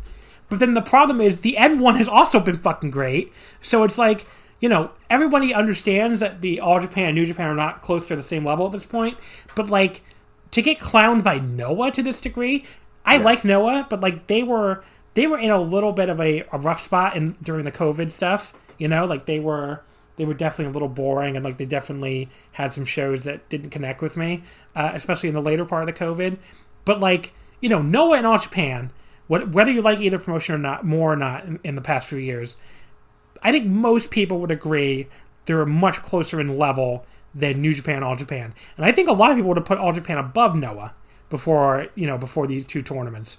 I don't know if I would agree, because I liked a lot of Noah, especially like early this year, and last year I thought Noah was really good. But like, I think a lot of people would put All Japan way above Noah. Now at this point, I don't think the two tournaments could even compare. I think the N1 is a little bit, they're not quite in the heavens of New Japan, not that far below. And like I said, the Champion Carnival is down in the Earth's fucking core. So yeah, well, also like the last 2 years, the Champion Carnival's been like unbelievable, and last year the N1. Like, they didn't even air a bunch of the shows. I watched a bunch of it clipped. Yeah, that definitely hurt the M1 in the Global League in previous years. But, the other thing is, if you look at what the original lineup was for the Champion Carnival could have maybe been awesome if everything didn't happen. Yeah. But the other thing, too, is, like you said, during the no crowd, portion of the year, Noah kind of sucked. For a few months it did. Yeah, I mean, I loved going Ironhead, but yeah, that was a match. And I love that match. I watched it. I don't know. I watched it live, which was such an experience. I did watch it live too. I watched it live while I was recovering from COVID-19. Oh, that was during that was like one of the only memories I have of that week now, because That's I was probably like, what you'll do. I was so delirious and like fucking sick and throwing my guts up, and just felt like fucking terrible every day. And like one of the first nights where I started feeling even a little bit better was the night when Fujita and Go Shiozaki match aired, and it was just incredible. I mean, like, I loved that fucking 30-minute stare down. I thought it was incredible. Did you think it was really happening, or did you think you were having? I don't know. It's a fever dream. It's very. It did feel like a fever dream, just living through. And then once they actually started wrestling, it was incredible. But yeah, I mean, you could maybe Go Shiozaki and Fujita healed me. I don't know. But yeah, just like after that though, did the COVID era Noah did take a turn down. But look, yeah. I think Noah's been awesome. I mean, I'm not, other than that COVID era period, I do think the last like year and a half or whatever has been really awesome. But like, everything Noah did with the crowds this year has been great. Yeah. So and then they come right. All Japan with no crowd was really good. And if you told me that I'd be the most hype on All Japan when they didn't have a crowd, and I'd be sick of All Japan when the Champions Carnival happens, it is really weird. Yeah, it's wild. Yeah, I don't know. So like the Champion Carnival, we'll be wrapping it up here basically because this is the final block night, and this has been a shitty tournament. It's been a fucking a terrible tournament. There's been 1 out of 5 shows. I'd say one of them was good. Night 4 from Korakuen was a really good show. I had 3 4-star matches, but like, that's where the tournament peaks for me. Is I think 4 flat. I don't think I even went 4 1/4 or anything. Let me just double check that. Yeah. So I had 3 4-star flat matches on that show. One of them was not even a tournament match. One of them was Iramoto and Hidaka for the junior title. Oh really that match ruled. That was 4 stars. And then I went 4 on Zeus and Sawama, and I went 4 on Kento and Yuma. And like that's the peak of this tournament for me. So it's like for this tournament to peak at that level is just amazing. I mean, like, the Champion Carnival always produced, like, high-end stuff in past years and just didn't produce anything in this tournament. And it's not even just like, okay, whatever. You can say, the star ratings, who cares? The booking has also been hideous. Like, horrible. Right. I mean, we'll talk about a few finishes on this show that were, like, awful. Like, the finishes have been awful. The booking has been awful. The final is a terrible final between two guys who've both done everything in this company. Who could possibly care about either of them winning? Who wants to see Zeus and Kento for the 10 trillionth time? It's just, they went with the most boring final possible with two guys who were played out at the main events, especially Zeus. And, like, Zeus's stupid fucking face lock looks like shit, and he's winning every match with it. Zeus's face lock. When I was trying to make a list, I was like, no, there's got to be a Zeus match in here somewhere. I know you had one, but yeah, Zeus and someone for me. Right, but I wasn't even into that match, and I opened Grapple to just look at every Zeus match, and I was like, no, I thought all these sucked, and I love Zeus. I think Zeus rules. It's just, I love Zeus normally too, but I hate that face lock. And like the MVP of the tournament by a mile for me ended up being Suwama, which is funny because like he was a total non-factor in the tournament, even though he's champion. And, like, I just don't know. Like, this was a terrible tournament. Shotaro Ashino looked like the biggest dork who ever lived in this tournament. And somehow had the worst tournament of anyone in this from a starting perspective of anybody for me, which I couldn't... You were lowest on Ashino? Yeah. I couldn't believe it either when I calculated, but it makes sense because I hated the Kento match, like, with a Fire of a Million Suns. I hated... you went real low on the Kento match, right? That dragged it way down. I went 1.25. Okay. And... I hated the Shuji match. I only went 2 stars on it. His peak star rating for me was Yuma at 2.5. So I don't really blame Ashino. I thought Ashino looked fine. He just got booked like shit and treated like shit and got put in these terrible matches. So I don't know. That's the thing. I've said this before too. Like the booking, I assumed this was going to be booked stupid, but I also assumed everyone was going to try. I wasn't in this for the results. I just wanted to watch cool wrestling matches, and I got neither. The big dog Shuji Ishikawa is the worst booker in Japan. I don't even think it's close at this point. And it brings me no pleasure to say that because I love Shuji as a wrestler, especially before his downturn. And I thought, being a guy who's worked all over, he would, he would bring more to the table. But I'm gonna shout out somebody who some people will not like me shouting out, but Small Doink. In a chat I was in, the user Small Doink, he said that Shuji's booking is like he took the Big Japan hat and put the DDT like tickets in it and just like mixed up the hat. It is like that. It is. I have to give him credit for that, for the analogy, because it's like it's the worst elements of the absolute randomness of Big Japan booking and like the worst tendencies of DDT booking together. That's his booking, and it's shit. It's terrible. I mean, it's just really horrible. The thing that has the most life to it on his entire card, on these cards, is Enfants, and they're buried in undercard tags every night. Oh, Ashino looks like an idiot. The only guy who looks like a badass is Koji Doi, and he's not even in the fucking tournament. Oh yeah, Doi did look awesome in that tag though. But yeah, and the other thing too is like, was it maybe it's Shuji, but like who made the decision? Like there's a distinct change in match style happening here, right? Like, I mean, they seem like they just don't want to go all out this year, which I get that to a degree. It's a stupid little tournament during the COVID era, but I honestly and truly believe that they would have been better off canceling the fucking Champion Carnival than running this tournament, because it just makes the tournament look bad. It makes the promotion look horrible when they're up against New Japan and Noah both running awesome tournaments at the same time. I mean, this is the lowest I've been on All Japan in probably close to a decade. I just don't see any interest in them. I'm after the end of this tournament, I'm just like, I cannot possibly have less desire to watch the Real World Tag League, when that's coming up. And it's just like hell no. And that's usually a good tournament, but like I am skipping that tournament this year. I think, especially because it's going to be at the same time as the DO from DDT and possibly the New Japan Best of Super Junior / World Tag League that's rumored. So I don't know. I'm taking a hard pass on that Real World Tag League. I'm giving All Japan a break.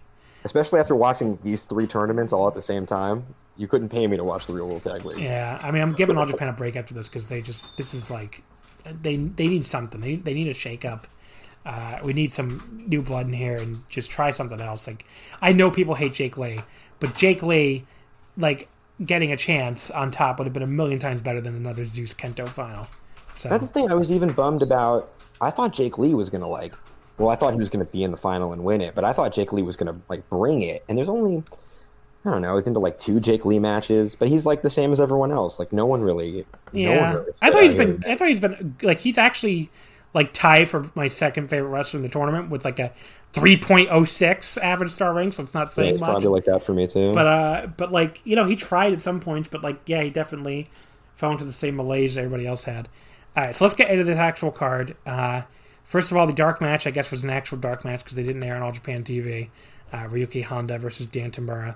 So the opener was the tag match with Koji Iwamoto and Tajiri beating Takao Omori and Black Mensa Ray in 624.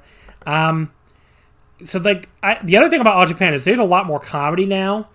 The problem, which I assume is also Shuji, the problem is All Japan's comedy is not remotely funny. And this was another example. Like the Mensa Ray and Tajiri stuff was really not funny at all. And Iwamoto pinned Mensa Ray. It felt like about 30 minutes, but it apparently was 6. I went 1.5 stars. Pretty bad. Well, that's great news because I missed it. It fucking sucked. Air. I turned on the show after. No, it turns out like it started right up, like it was the first thing, like them coming out to the ring. Match number 2, the Enfants guys, Hokuto Omori, Yusuke Kodama, and Koji Doi, defeating so a guy named Masayuki Mitomi, who works for that new promotion in Tokyo. Like I should have worked on the name of it. It's like PPP or something, I think. I'd never seen. They've had like 3 shows so far, so it's like, really not that big a deal if you've never heard of it. They seem to be like another scummy indie. I'm going to look up the name because it bothers me. Yes, it is PPP. There you go. They had their last show September 8th. Where Shuji Ishikawa worked it in a tag match. It was Ken Oka and Shuji Ishikawa beating Kai and Mitomi. So I guess that's the connection. But yeah, I mean, he didn't tag in this match, I think, ever. So it doesn't. He might as well not even been there. Yusuke Okada, who took the pin to Doi with a lariat, and X, the mysterious X, the newest member of the Yoshitatsu Kingdom. What a stable this is. Was Rambo Kawamura. That is the former head of Pancrase, Ryu Kawamura, except dressed up like he's Rambo. Right. He's done like a Rocky thing. He's done before. Rocky too. Yep. He's done that in okay. DD. He's done that in DDT a bunch of times, and I assume that's also the connection with Shuji again. So he just came in. He no-sold all the shots from Kodama. He immediately tagged out. He did not do anything else in his entire match. I don't know what the point of having him there was. Yep. I don't really know why this was supposed to be funny, other than the fact that he had a funny wig. I mean, this is like, watching this in the opener, it was like, this must be what like DDT comedy feels like to the people who hate it, because I thought this was fucking stupid, and I didn't get why it was even supposed to be funny. So I just, I don't really understand it at all. The only thing that was fun in this match was the Enfants guys stomping out Okada together. They're such a cool heel unit. Shame, like I said, they got nothing to do. And then Doi pinned Okada with his usual awesome lariat, which Okada took this ridiculous bump for right on his damn neck. But yeah, I went 2.5, really only for the lariat and them stomping him out. That part was kind of fun. I just have no idea what the point of Rambo was, why this Mitomi guy was even brought in to not even get in the ring, as far as I could tell. Just very perplexing match. Yeah, all I've got here is that Doi looked awesome, and I hope they do more with him after this is all wrapped up. And that I noticed here, I guess he's probably had it the whole tournament, that Hokuto Omori grew a soul patch so that we know he's a bad guy. But I hadn't noticed that prior. I gave it, I guess two stars because of Doi. I was barely present for this. I was watching, but there was nothing to absorb here. Match number 3, which I can confirm this was the finish because they even wrote it down on the All Japan site. Shotaro Ashino defeats Yoshitatsu in a B-block match by referee stoppage with an ankle lock. Okay, I don't know where to start this one. So Shotaro goes to 2-2, 4 points. Yoshitatsu goes to 1-3. One of his matches a forfeit.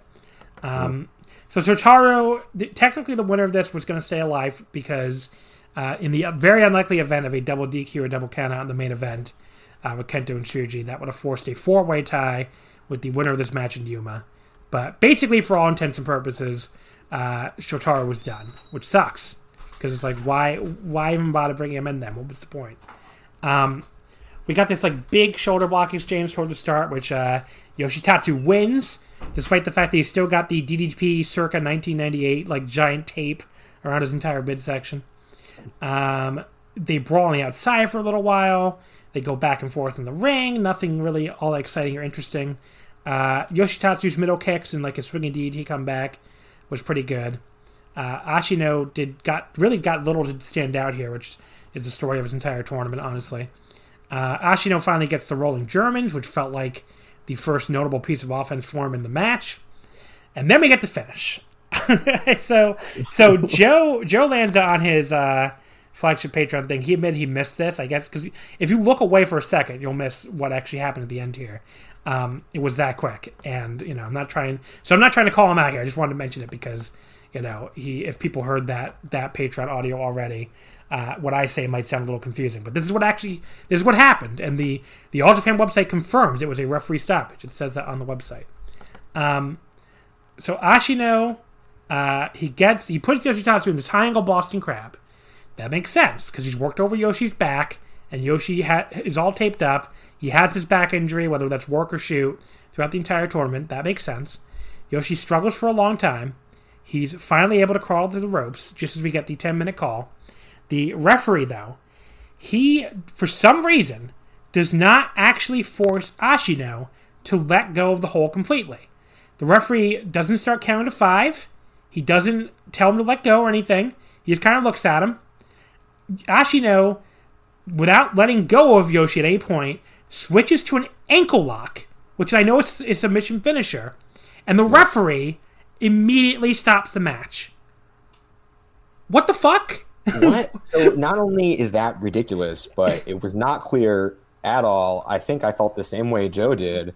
I thought what happened, I didn't understand why the ref didn't separate them, but I thought that he wrenched in I thought he was wrenching in a single leg No. crab. He switches to the ankle lock. You can see him grab the ankle. Like it is literally like a millisecond. So I don't blame either one of you for missing it, to be clear. But he switches to an ankle lock for like a millisecond. And the referee's like, stop the match.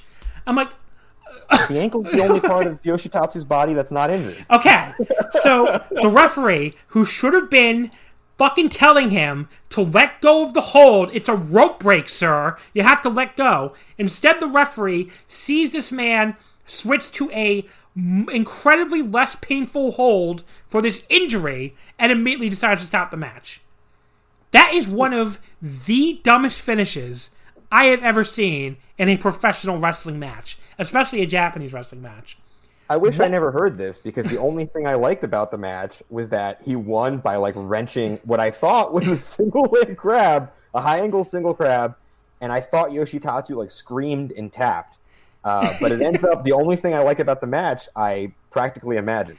So he switches to an ankle lock. Instead of working over his back more, he switches to an ankle lock and the referee stops it. I've seen these All Japan referees not actually make the guy let go of the hold on these rope breaks, and it's annoyed me before, but like to actually have it be a finish this fucking stupid, what the fuck is going on with the finishes in this fucking promotion? I just don't understand it anymore. What is going on here? Why would you switch to an ankle lock when you've worked over the guy's back for the entire match and then have the match immediately stopped when the guy should have been fucking forced to let go of the hold? It just doesn't make any sense on any fucking level. This was WWE. This was something I would expect on fucking Friday Night SmackDown here in the middle of All Japan. I think me and the ref felt the same way. I think the ref and I were both just like, fuck it, let's get out of here. So I went. That bell, let's go. I went 2 1/4 stars. I was going to go 2 3/4 before that, and this incredibly terrible finish takes it down a 1/2 star for me. So I don't. Oh, go ahead. I was just going to say, an awful carnival for Ashino, who was booked like crap, and somehow had awful finishes in seemingly all of his matches. I don't even know what to say anymore. What is wrong with this promotion?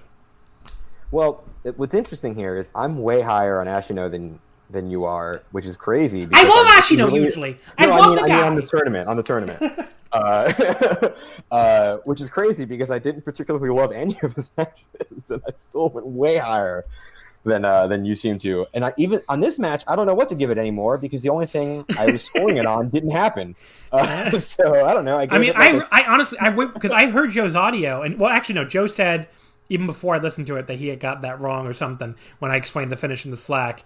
And like, again, this is not a Joe Lanza call out because the spot was a quarter of a second. I rewound it to make sure because I thought that's what happened the first time. So I rewound it like 3 times to make sure because I'm like, why did he switch to an ankle lock and why did the ref immediately stop it? We can't have Yoshitatsu tap out.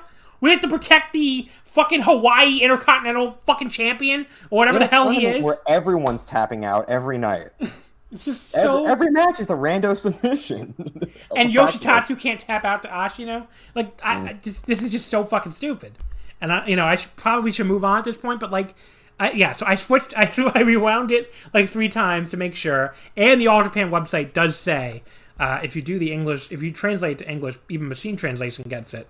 It says 10 minutes, 13 seconds, referee stop, or it says referee stop, and then parentheses, ankle lock. So... Like, the website recorded that as the finish. I mean, that was the finish. So, really bad. The next... Maybe I'm just like a 2 and a quarter then? Yeah. I completely misunderstood. It wasn't just you. It was Joe, too. And it's like, I get it, because that's kind of where it looks like at first. But, like, if you rewind it, it's very... it's this quarter second thing. If you think I'm rewinding any of this... It is just, it's incredibly bad. The next match is the Kuma Arashi defeating Ikemen Jiro Ikemen Kurishio, I should say, in 4:37 with a flying body attack. So that's his first one in the tournament, and Jiro goes to 1-3 as well. This sucked. I mean, Arashi attacked Jiro ringside during his entrance. That's kind of funny. I can't remember the last time that even happened, but this match was under 5 minutes, nothing special at all. Arashi pins him with that running body press. Ikemen sells this with possibly the worst acting I've ever seen from a human being. Like, trying to look surprised and horrified. But you just have to go watch this. I can't even describe how bad it was. I usually love Jiro. But, when he has to, act or do serious things, it's really awful. And it was here, too. I don't even know how to describe what he was doing with his face. It was... if people think Minoru Suzuki or somebody like that makes weird faces sometimes, they should see this Jiro face. Because... yeah, I mean, this tournament fucking sucks. 1 3/4. 1 3/4. Not even worth. Real low on this one too. I don't know what it is about this match, but it was too short for me to call it a good match. But just the fact that I don't know, they were doing a couple cool moves. They seemed to want to be there. I liked it. Jiro does that head scissors, he springboards in and does the head scissors, and then does the dive to the outside. I thought that was cool. Kuma does the big power bomb. And I like that Kuma was stoked that he got his big win. I thought that was funny. I mean, that said, I still only gave it a 2 3/4, but it was a treat for 5 minutes. And the other thing, the other big positive about this match is let's set Kuma free, because just before this, he was showing up in Big Japan undercard tags for these little run-ins with Okabayashi. It might be better at this point. Oh, it's so good. He was crushing it with Okabayashi, and then he went into this snoozer tournament. So that's been a bummer. But yeah, I like this match more than everyone else did, and I didn't even really like it. The fifth match, the Ayagi brothers, Yuma and Atsuki, defeating Francisco Akira and Rising Hayato. 8:26, the younger Ayagi pinning Hayato with the moonsault press. So I don't think of Yuma as a particularly big guy, but he looked like the fucking Japanese Incredible Hulk in there with wrestling Akira. I guess Akira just has that effect on everybody, but I just thought that was kind of funny. Perfectly fine wrestling match here with some good action. Nothing stand out, but that makes it the match of the night by a mile at this point. Totally. And Aoyagi pins Hayato with a nice but also strangely slow moonsault. But that continues his momentum after becoming the junior number 1 contender at the last Korakuen. 3 stars for me. I thought this was pretty good. Yeah, same deal. I mean, this was just a nice breezy tag. I thought the whole closing stretch with Hayato and Aoyagi was great. Well, not great, but it was fun. It was the best wrestling in the show up to this point. By a mile. Yeah. And I like, I like Yuma. I like watching Yuma in general, I guess, and in a situation where I'm not let down by what he's doing. So yeah, 3 stars. Nice little match. Afterward, Koji Doi attacks both guys, tries to give Yuma his trademark lariat, but Yuma ducks and gives him a German instead. No idea where the rest of the enfants were, why they decided to let Doi try and jump both Aoyagi brothers on his own. But sure, why not? But yeah, at least that match could be good, I guess, whenever they do it, Doi and Yuma. I think that could rule. Yeah. And another thing about that, I'm glad. I wasn't sure if they were going to continue the Yuma and Enfants thing, and I'm glad they are, especially if it's leading to a match with Doi. But also, I don't think I remembered Yuma's voice. I was shocked. He's got like a deep old man voice. He sounds like Mochizuki. Yeah, I thought he had. He has a weirdly teenager voice. He has a weirdly deep voice for being such a young guy. Yeah. The next match: Suwama, Hikaru Sato, and Dan Tamura defeating the Purple Haze team of Shigehiro Irie, Utamaru, and Izanagi in 11:58. Suwama pinning Izanagi with a last ride. So yeah, this was all right. I don't know. Utamaru like tripped trying to run and slide to the ring alongside his partners, which kind of sums up both the show and the Champion Carnival in general. I mean, just like tripping and falling. Yeah. Match sloppy mess early on. Everyone just kind of pounds on each other. Utamaru like really lazily chokes Sato in the ropes. Just nothing even remotely interesting going on there. It does get better after that, mainly when Irie is in there for his team. And then Suwama ends up kicking all 3 Purple Haze guys' asses without any trouble at all. You could argue he's making them look like geeks, although really 2 out of 3 at least are geeks. So I guess I was going to say doesn't really matter. Like geeks, it's fine. And then Suwama pins Izanagi at the last ride. I guess 2 3/4. It was pretty brutal early on, but got pretty good by the end. Still not exactly a star ratings bonanza on this show so far, but this was better than some of the other matches. Yeah, there was a stretch in the middle with Tamura and Irie that I thought was killer. It was really short, but I thought that was awesome. I loved watching those 2 together. But how much am I going to get into watching Suwama beat up Izanagi? It was cool. It was. I didn't have a bad 2 3/4. I mean, Suwama was write down stars on it. Suwama was great for this tournament, though. So. And of course, I like Suwama a lot in this tournament. Well, relatively speaking, compared to the rest of everybody else, yeah. The semi-main event, the A block decider, Zeus defeating Jake Lee in only 10:21. So Zeus goes 4-0, 8 points. That fucking face lock is unstoppable apparently, and Jake goes to 3-1. The match was pretty dull and slow to start. Exactly what neither this match or this show nor this tournament needed. Jake starts working over Zeus's arm. They did tell us that would happen beforehand, but this tournament needed another limb work match. Like I needed a second asshole. Zeus makes a fiery little comeback, some hard chops, but Zeus gets him down on the mat and gets his signature arm lock. Jake gets him down on the mat and gets his signature arm lock. Zeus is able to make it to the ropes to break fairly quickly. We get the 10-minute call. Zeus tries to get his shitty face lock on, and then he does, and then Jake taps out. I don't have the same passion right now, but I wrote my next notes in all caps, so I guess I was very mad when this happened. But I was this tournament fucking sucks so bad. The deciding match for A block, and it barely goes 10 minutes. Jake loses like a fucking dork yet again. I hate this tournament. I mean, that's what I wrote down, all in all caps. I was very angry. Now it's who cares? I went 2.5. It was trending okay while it lasted, but this is nothing you need to see, and it ended super abruptly. A lot of it was boring and uninteresting, and this was a block decider. And, what the fuck are we doing here?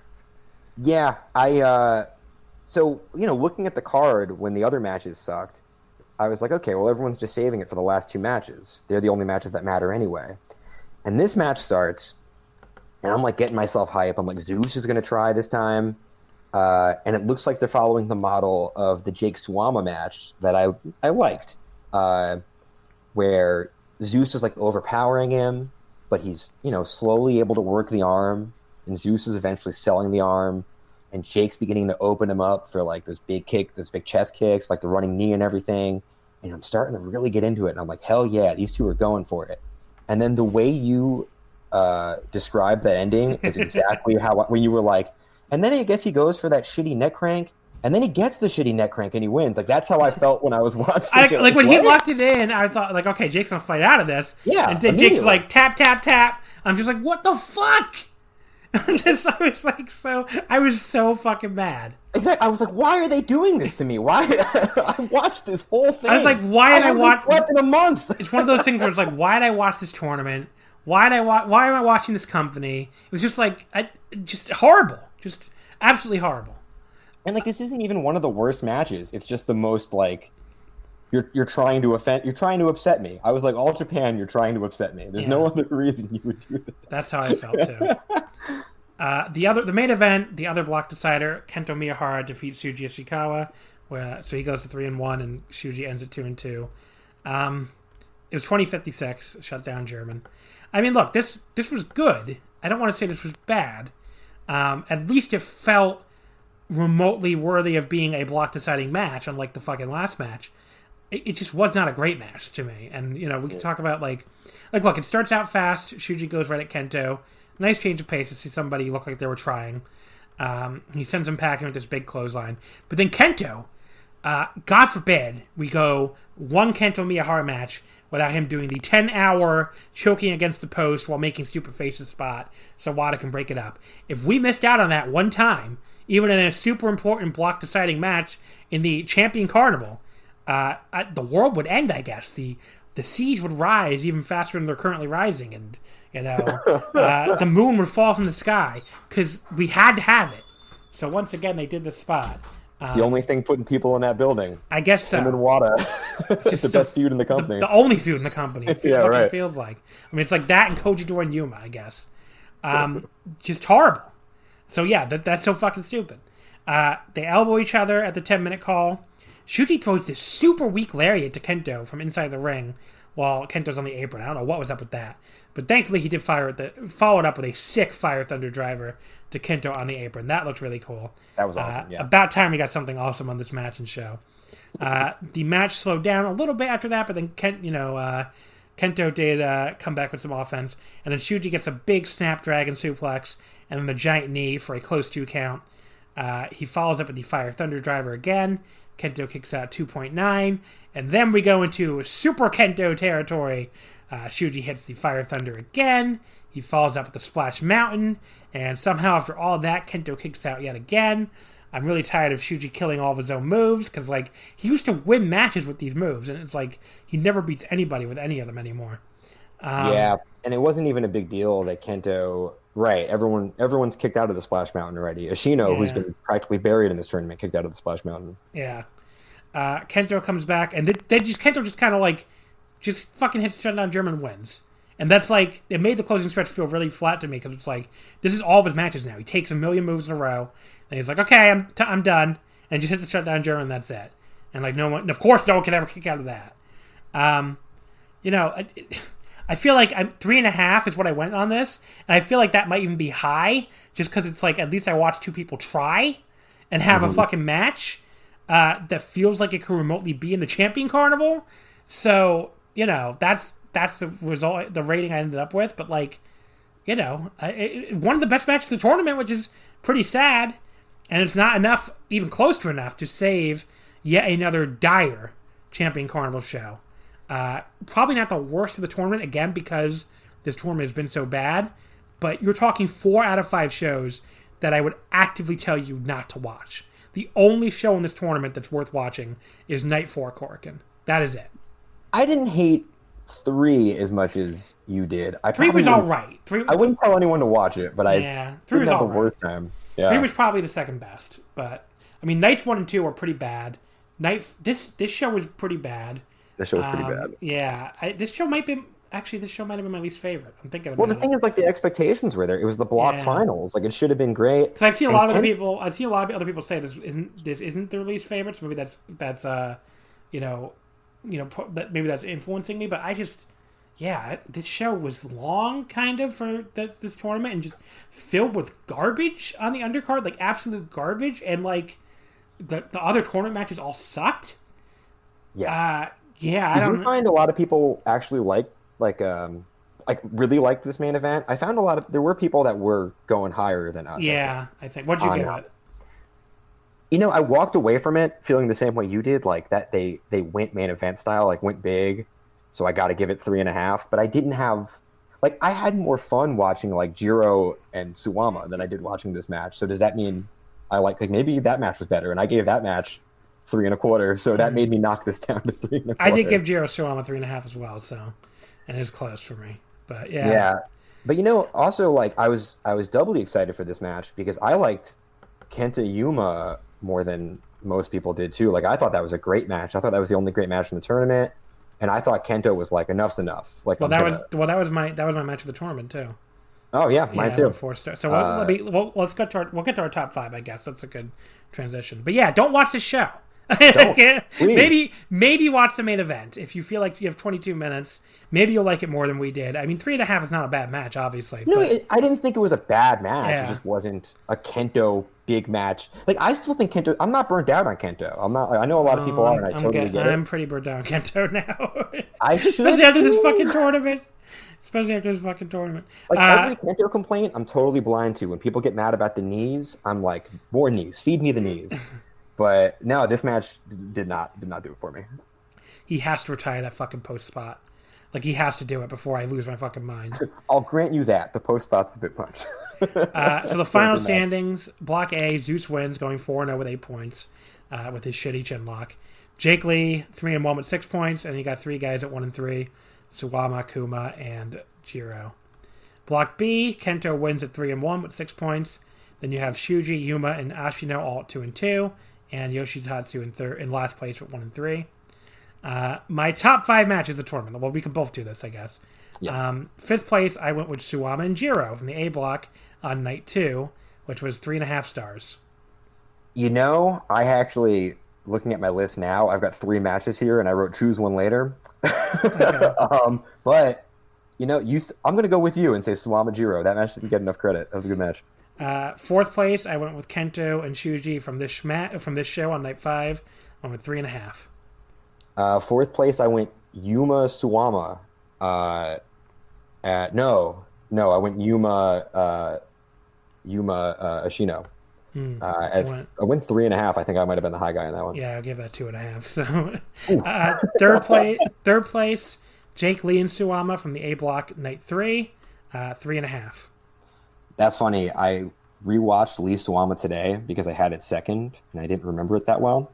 And rewatching it today knocked it down to 3rd place for me, also at 3.5. 2nd place, Zeus and Suwama in the A block from night 4, 4 stars. I almost don't want to tell you this, but my 2nd place is Ashino and Shuji. Okay. Also 3.5. And my 1st place, Kento and Yuma from the B block on night 4, 4 stars. Like I said, night 4, the only good show. Kento Yuma by a fucking mile, 4.25. Loved it. And then I also did like average star ratings for everybody, and I might as well just read them. They're pretty dire. The A block, which was a lot better than the B block for me. Suwama, the MVP of the tournament by a mile, at an average rating of 3.56. He just had, he had one of the only 2 4-star matches I had in the tournament, and then had 3 other matches I all liked at like 3.5 or 3.25. So, 2nd place was a tie between Zeus and Jake Lee, both at 3.06. 4th place, Jiro at 2.94, and bringing up the rear in the A block, 2.63. The very dire B block, Kento Miyahara did have my average star rating at a whopping 2.94. So pretty much dragged way up by that Yuma match of 4, dragged way down by Ashino, which I gave 1.25. I hated that match. 2nd place, Yuma at 2.75. 3rd place, Shuji at 2.67. 4th place, Yoshitatsu at 2.42. And last place, Shotaro Ashino at a flat 2 stars. I did not enjoy his tournament. Because the highest rated match I have of his is Yuma at 2.5. I went 2.25 on the Yoshitatsu match, 2 stars flat in the Shuji match, and 1.25 at the Kento match. And I don't blame Ashino. I thought he was, like, he himself looked good at points in this tournament, but he was booked like a fucking moron, and, like, I don't know. It's some of the worst finishes I've ever seen, which, like we talked about that Yoshitatsu one. So. Yeah, that was bad. But aside from, I would go so far as to say I liked his first 3 matches. Like, I thought they were all... I think I have a pretty good... I could guess why you didn't like the match with Kento. I've got a couple pretty good guesses.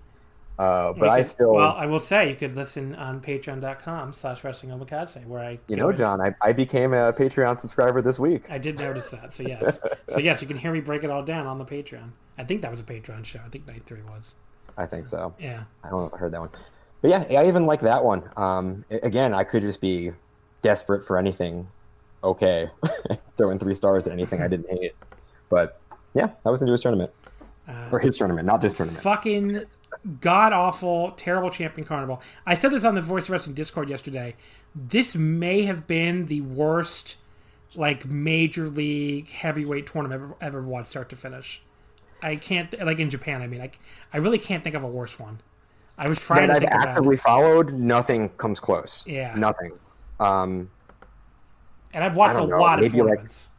But, this one was fucking horrible. This is really tough. All Japan's got to get some shit together. If you skip this entire tournament, congratulations, you made the correct decision. That's all I can say to wrap this up. Yeah, you jump back in on the Kento Zeus match and just not even know you missed a tournament. You just think they're running Kento Zeus again. So that does bring up October 5th is the final. So far, we don't have a card for that. All we know is it's Kento versus Zeus in the Champion Carnival final. That's from Korakuen. Like I said, Monday, October 5th. That will be on the Patreon with guest Paul Vosch will be on there with me. So he and I will be doing a Patreon exclusive full episode on that show, and also the G1 Night 9 from Takamatsu, which is also that Monday. So if you want to hear me, talk about the finals of the shitty tournament, it's patreon.com/Wrestling Omakase. The next thing we'll be doing at all will be also on the Patreon, like I said, the Noah N1 Victory Night 6. Our next free episode next week will be another two-show episode. It'll be covering the G1 Climax Night 8 from Niigata on Thursday, which we're pushing to the free episode just because the G1 has a Thursday to Monday gap, and I want at least one G1 episode, a G1 show on the episode. And then also the Sunday, October 4th, which is airing live apparently, the Noah N1 Victory Night 7 from Korakuen, which is the final block night. So I'll have on Skylar will be returning, which is cool. I always enjoy having him on. Definitely has a different perspective to some people. So he will be my guest next week, and we'll be talking G1 Night 8 from Niigata, which is the Naito Sonata main event. Plus we'll be talking the N1 Victory Night 7 from Korakuen.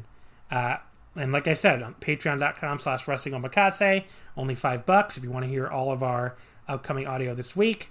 We'll be doing the N1 Victory Night 6 from Niigata on Monday, as long as that goes up on Universe in time. So Monday night on September 28th, tomorrow. Tuesday is G1 Night 6 from Korakuen. Wednesday is G1 Night 7 from Korakuen, all Patreon exclusive. So definitely check that out. Okay, you got anything to plug here, John? Let's see. You can find me on Twitter at FatMansAllRight. I write stuff for Voices of Wrestling from time to time. You can find that here and there. A buddy of mine, I play guitar for a friend of mine, Maxwell Stern, who put out a record this week. If anyone wants to check out a cool little guitar pop record. And I play in a band called Timeshares. If you go on Spotify and type that in, but don't Google it; you won't find us. I always say we may as well name the band Porno. There you go. But yeah, that's all I got. Thanks for having me on. Yeah, thanks. You're a great guest, buddy, and had a great time. Definitely gonna have to have you back. But folks, thank you as always for listening. You can follow us on Twitter at Wrestling Omakase. Wrestling, of course, would not fit. In the meantime, we will see you next time.